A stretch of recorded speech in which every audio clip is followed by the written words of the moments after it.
सड़क पक्की करा दूंगा कहा होगा, सड़क पक्की करा दूंगा कहा होगा, तुम्हें पेंशन दिला दूंगा कहा होगा। नशे की बात मत कुछ पूछो यारों, इलेक्शन के नशे में था कहा होगा। राहबर राहजन साढ़ू साढ़ू पिए, राहबर राहजन साढ़ू साढ़ू पिए, बैठकर साथ रिंदो साधु पिए। सबसे सब दोस्त हो जाएंगे दोस्तों, साथ बेटा जो बाप के साथ दारू पिए। फर्क छोटे बड़े का नहीं अब रहा, जाम टकरा के अफसर से बाबू पिए। आम जनता तरसती है पानी को भी, जबकि दारू यहाँ चोर डाकू पिए।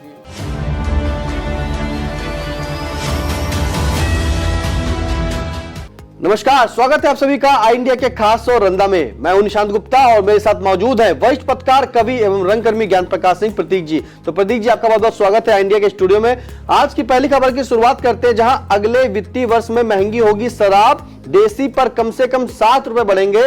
वर्ष 2024-25 के लिए आबकारी नीति हुई मंजूर। अब जो शराब पीते थे उनके लिए कहो खुशी खबर है या कहो बुरी खबर है, लेकिन बताएगा आपको रंदा।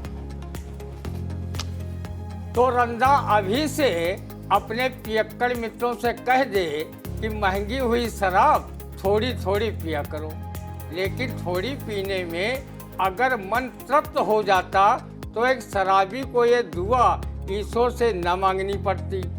एक शराबी ने खुदा से ये दुआ मांगी कि हर एक समुंदर शराब हो जाए, खुदा करे कि तू बेनकाब हो जाए। जब से शराब महंगी होने की बात पियक्कड़ों ने सुनी है, तब से वो योगी सरकार से कुछ नाराज होकर ये कह रहे हैं कि जब अंदर जाएगी 200 ग्राम, कभी तो राम राज में हम कह पाएंगे जय श्री राम। दारू बाजों ने योगी सरकार से मांग की है कि जो शराब पर दाम बढ़ाए हैं सो बढ़ाए हैं, लेकिन चखना का भाव मत बढ़वाना, जो हमें नीट दारू हलक के नीचे गटकना पड़े। शराब के दाम बढ़ने की बात सुन एक पियक्कड़ मित्र ने कहा कि दारू के दाम बढ़ते हैं तो बढ़ने दे, उसे एवरेस्ट पर चढ़ने दे। अगर जीना है तो पीना है। हम तो यही कहेंगे, महुआ हो अंगूरी, वह पीना बहुत जरूरी, बिन पिए चैन ना आए, चाहे लुटिया तक बिक जाए।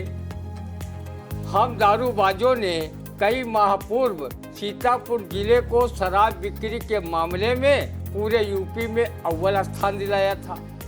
बहुत कम लोग हैं जो इस अंगूर की बेटी को अपने दिल में जगा नहीं देते। इस बावनी का सभी तहे दिल से सम्मान करते हैं। मरहूम कवि हरिवंश राय बच्चन ने अपनी मधुशाला नामक किताब में लिखा है, मंदिर मस्जिद बैर कराते, प्रेम कराती मधुशाला।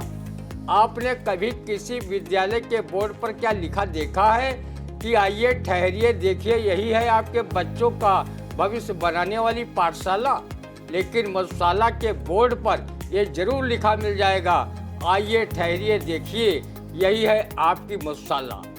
शराब कोई आयरी गरी चीज भी नहीं है जिसे हम पियक्कड़ महंगी होने पर छोड़ दें। आपको पता होगा कि देवासुर संग्राम के समय जब समुद्र मंथन हुआ था तो 14 रत्नों में से एक शराब भी रत्न के रूप में निकली थी, जिसे मोहिनी का रूप धारण कर भगवान विष्णु स्वयं अपने हाथों से असुरों को पिलाया था। आज भगवान में आस्था रखने वाली उत्तर प्रदेश की योगी सरकार नई पुरानी आबकारी नीति बनाकर दारू प्रेमियों को मधुशालाओं के ठेकों के जरिए पिलवा रही है। कहते हैं जब शराब का निर्माण पहली बार किसी जंगल में हुआ था तो शराब बनाने वाली लहन में कबूतर, शेर तथा सुअर गिर गया था, जिसका प्रभाव आज भी पियक्कड़ों में देखा जा रहा है। जब कोई पियक्कड़ शराब का पहला पैक पीता है तो कबूतर जैसा गुटुरगु बोलने लगता है, अर्थात धीरे धीरे बोलता है। दूसरा पैक पीने पर वो शेर जैसा दहाड़ने लगता है तथा तीसरा पैक पीने पर वो सुअर की तरह नालियों में लौटने लगता है। अधिक शराब सेवन करने पर आदमी अपना मानसिक नियंत्रण खो देता है। रंदा ने एक शराबी को नशे में धुत होकर नाले में गिरते देखा। उसके पास सुअर अपना भोजन तलाश रहा था। तभी नशेड़ी के हाथ में सुअर की पूंछ आ गई और वो उसे सहलाते हुए बोला कि टिंकू की मम्मी रोज तुम बालों में जुड़ा करती थी, आज तुमने चोटी बना रखी है। इसी प्रकार एक पियक्कड़ ने एक नमाजी व्यक्ति से कहा कि अगर इबादत में दम है तो मस्जिद हिला के दिखा, अगर इबादत में दम है तो मस्जिद हिला के दिखा, नहीं तो आ मेरे साथ पी, फिर मस्जिद को हिलता हुआ देख। रंदा शराब सहित सभी प्रकार के नशा निषेध का प्रबल पक्षधर है। केंद्रीय शहरी विकास राज्य मंत्री कौशल किशोर तो बाकायदा नशा मुक्त का अभियान चला रहे हैं। पूर्व केंद्रीय गृह राज्य मंत्री स्वर्गीय रामनाथ राही ने तो नशा मुक्त के लिए जन आंदोलन चलाया था, लेकिन नशा मुक्त आंदोलन परवान कैसे चढ़ता जब सरकार ही नई आबकारी नीतियां बनाकर ज़्यादा से ज़्यादा मात्रा में शराब बिकवाने के फेर में है। शराब बिक्री से भारी भरकम सरकार को राजस्व मिल रहा है। सरकार को उस पुरोहित की तरह है जिसे सिर्फ टका सुपारी से मतलब है, बर मरे या कन्या, उससे उसका कोई लेना देना नहीं। नशाखोर अनेक बीमारियों से ग्रसित हो तिल तिल कर मरते हैं और असमय काल के गाल में समा जाते हैं। उनके परिवारों पर क्या बीतती है सहज ही महसूस किया जा सकता है। जब बिहार के मुख्यमंत्री नीतीश कुमार व गुजरात सरकार शराबबंदी पर पूर्ण प्रतिबंध लगा सकती है, तो फिर साधु वेशधारी मुख्यमंत्री योगी आदित्यनाथ व उनकी यूपी सरकार शराब पर पूर्ण प्रतिबंध क्यों नहीं लगा सकती है। उत्तर प्रदेश में शराब पीने का इतना चलन बढ़ गया है कि शायर महफूज रहमानी को अपने ये शेर लिखने पर मजबूर होना पड़ा है। राह बर राहजन साढ़ू साढ़ू पिए, राह बर राहजन साढ़ू साढ़ू पिए, बैठकर साथ रिंदो साधु पिए। सब दोस्त हो जाएंगे दोस्तों, साथ बेटा जो बाप के साथ दारू पिए। फर्क छोटे बड़े का नहीं अब रहा, जाम टकरा के अफसर से बाबू पिए। आम जनता तरसती है पानी को भी, जबकि दारू यहाँ चोर डाकू पिए। बिल्कुल, जाम टकरा के अफसर से बाबू पिए, आम जनता तरसती है पानी को भी, जम के दारू यहाँ चोर डाकू पिए। तो जिस तरह से जो रंदा ने बताया कि दारू का पहला पैक पीने पर क्या पाया, दूसरे पैक पीने में क्या होगा और तीसरे पैक पीने में क्या होगा। फिलहाल उत्तर प्रदेश में जो है देसी दारू के जो नए सत्र आएगा उसमें जो है कीमतें बढ़ जाएंगी और दारू जो पियक्कड़ है यानी कि जो दारू पीने वाले हैं उनमें काफ़ी ये नाराजगी है कि सब कुछ बढ़ा लेते हैं लेकिन दारू पे रेट ना बढ़ाते, क्योंकि जब दारू पियेंगे तभी तो जय श्री राम के नारे लगाएंगे। फिलहाल अगली खबर, जहां राजस्थान में 450 रुपए का गैस सिलेंडर देने का वादा भी जुमला निकला। चंद दिनों में मोदी की गारंटी से ही मुकर गई सरकार। अब बताइए ये सरकार मुकर गई, कैसे काम होगा, लेकिन रंदा आपको बताएगा क्यों मुकरी। राजस्थान में 450 रुपए का गैस सिलेंडर देने का वादा भी जुमला निकला। चंद दिनों में मोदी की गारंटी से ही मुकर गई सरकार। इसी को कहते हैं मोदी की गारंटी। अगर चुनाव में किए गए वादे ही पूरे हो जाएं, तो फिर मोदी की गारंटी का है कि रंदा कभी ना तो चुनावी वादा पर विश्वास करता है और न किसी नेता या पार्टी द्वारा दी गई गारंटियों का। जब 2014 के लोकसभा चुनाव में मोदी जी ने हर साल 2 करोड़ युवाओं को रोजगार तथा हर एक के खाते में 15-15 लाख रुपए देने की घोषणा की थी, चुनाव जीतने के बाद उसे चुनावी जुमला बता दिया गया था। तो आप समझ सकते हैं कि मोदी की गारंटियों में कितना दम है, जिसकी ताजी बानगी आप राजस्थान के चुनाव से देख सकते हैं। यहाँ पर मोदी की गारंटी वाले बड़े बड़े बैनर लगाए गए थे, जिसमें 450 रुपये में एलपीजी गैस सिलेंडर देने की गारंटी दी गई थी। वहाँ भाजपा की सरकार बन गई और भजन लाल शर्मा मुख्यमंत्री की कुर्सी पर बैठकर मोदी अमित शाह के भजन भी गाने लगे। लेकिन राज्यसभा में एक विपक्षी सांसद द्वारा पूछे गए प्रश्न के जवाब में पेट्रोलियम राज्य मंत्री भारत सरकार ने बताया ये चुनावी वादा था, एलपीजी गैस सिलेंडर इतने सस्ते में कहाँ मिलेंगे। इस केंद्रीय राज्य मंत्री की बात पर राजस्थान सरकार भी चुप है। राजस्थान के लोग अपने को ठगा हुआ महसूस कर रहे हैं कि कम से कम कांग्रेस की अशोक गहलोत सरकार 500 रुपये में गैस सिलेंडर दे रही थी। अब इसके लिए करीब 1000 रुपये खर्च करने पड़ेंगे। मतदाता बेचारे वादा तेरा वादा, वादे पे तेरा मारा गया। मैं बंदा हूँ सीधा साधा, वादा तेरा वादा, फिल्मी गाना गाने को मजबूर है। उनकी दशा इन काव्य पंक्तियों के भावार्थ की तरह है। आधी छाड़ सारी का धावे, आधी मिले न पूरी पावे। चुनाव के समय पार्टियां व उनके नेता उम्मीदवार न जाने कैसे कैसे वादे कर जनता को वादों के झुंझुना पकड़ाते हैं और मतदाता उनके विषय इंतजार में फंसकर वोट दे देती है। फिर ये नेता 5 साल तक हाल भी पूछने नहीं आते। जब जनता इनसे मिलकर उनके द्वारा किए गए चुनावी वादों की बात याद दिलाते हैं तो वो किसी कवि की ये काव्य पंक्तियां सुनाकर अपना पीछा छुड़ा लेते हैं। सड़क पक्की करा दूंगा कहा होगा, सड़क पक्की करा दूंगा कहा होगा, तुम्हें पेंशन दिला दूंगा कहा होगा। नशे की बात मत कुछ पूछो यारों, इलेक्शन के नशे में था कहा होगा। आगे लोकसभा का चुनाव आने वाला है, उसमें भी मोदी व उनकी पार्टी की ऐसी ही न जाने कितनी ही गारंटियां व वादे सुनने को मिल जाएंगे। अगर फिर इन गारंटियों के जाल में फंसे तो चुनाव जीतने के बाद यही गारंटी देने वाले नेता स्वयं जुमला करार दे देंगे और आप 5 सालों तक अपने आप को ठगा हुआ महसूस करेंगे। इसलिए मतदान करते समय आप अपनी समझदारी का परिचय दें। कवि अवनीश मिश्र ने भी नेताओं द्वारा जनता से किए गए वादों को लेकर ये व्यंग कसा है। एक पत्रकार ने नेताजी से पूछा, नेताजी आप क्या करते हैं? नेताजी बोले, हम वादा करते हैं। पत्रकार बोला, और क्षेत्र में काम? नेताजी बोले, वो तो दादा करते हैं। पत्रकार बोला कि वो कुछ काम ज्यादा करते हैं। नेताजी बोले, अब वो ज्यादा नहीं करेंगे, ये हम आपसे वादा करते हैं।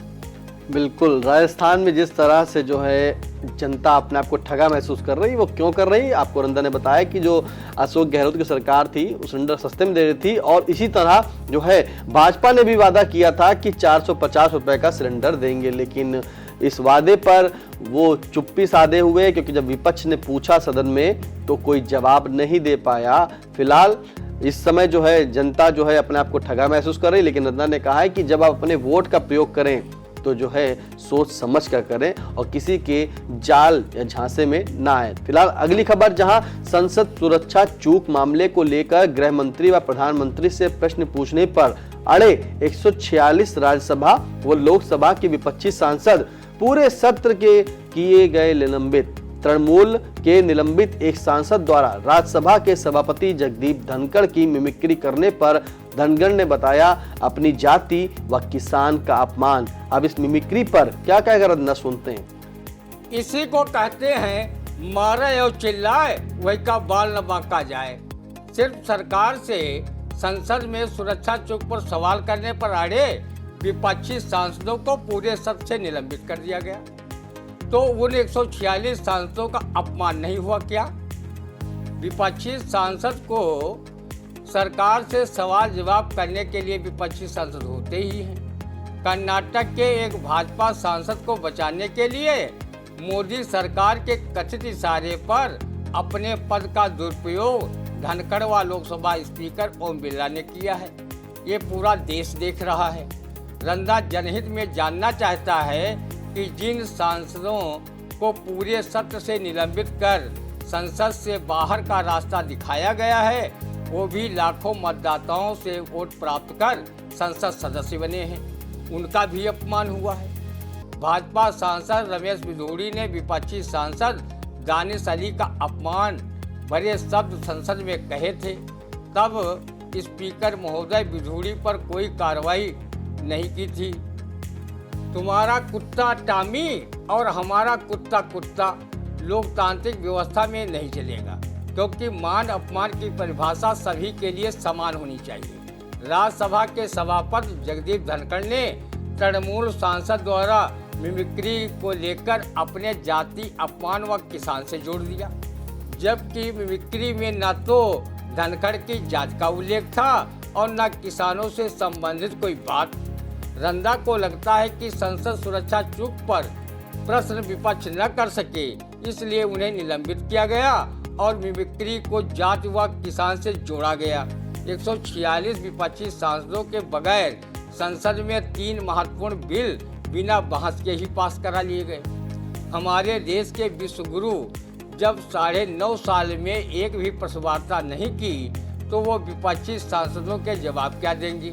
ये विपक्षी सांसदों को समझना चाहिए था कि एक अकेला सब पर भारी है। शायद मोदी जी कवि अरुणेश मिश्र की प्रेस वार्ता की सच्चाई पर लिखी एक काव्य पंक्तियाँ पढ़ी हो, इसलिए उन्होंने प्रेस वार्ता से तौबा कर रखी हो। बेटे ने पूछा ये प्रेस वार्ता क्या चीज है। बेटे ने पूछा ये प्रेस वार्ता क्या चीज है। हमने उत्तर दिया जो काम हम नहीं कर पाते उसे किया हुआ बताते, और आने वाले दिनों में जो कर नहीं पाएंगे उसे शीघ्र ही पूरा करने का शोर मचाते। यही प्रेस वार्ता यही प्रेस कॉन्फ्रेंस है जो झूठ बोलने का सच्चा लाइसेंस है। जगदीप धनखड़ को अपनी जात पर स्वाभिमान उस समय क्यों नहीं जागा था जब उनकी जात की पहलवान बेटियां जंतर मंतर पर धरना दे रही थी और उन्हें बाल पकड़कर पुलिस द्वारा घसीटा गया था। किसानों पर धनखड़ जी का स्वाभिमान उस समय क्यों नहीं जागा था जब 1 साल से अधिक समय तक धरना प्रदर्शन को दिल्ली बॉर्डर पर किसान मजबूर हुए थे। 750 किसानों की जान चली गई थी।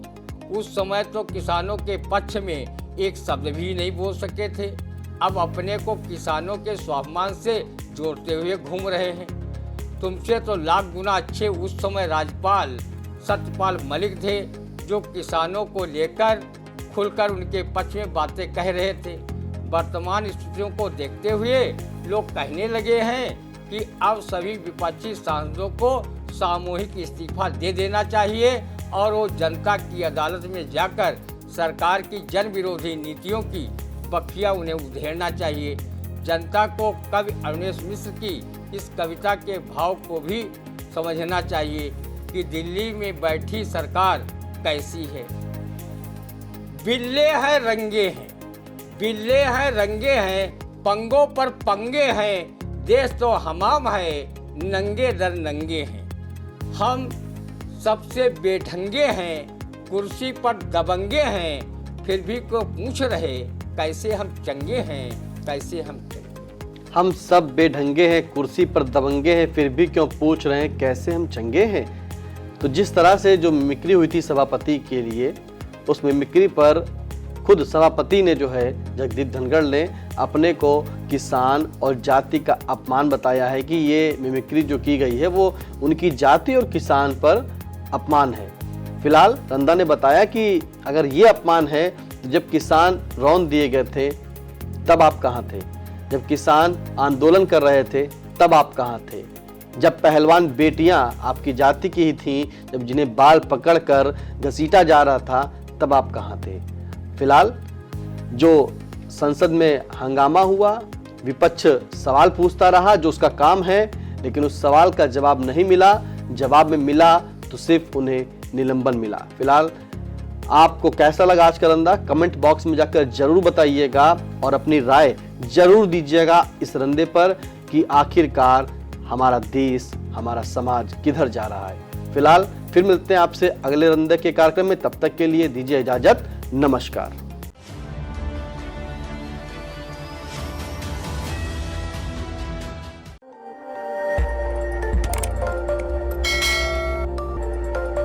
खबर आपकी, नजर हमारी।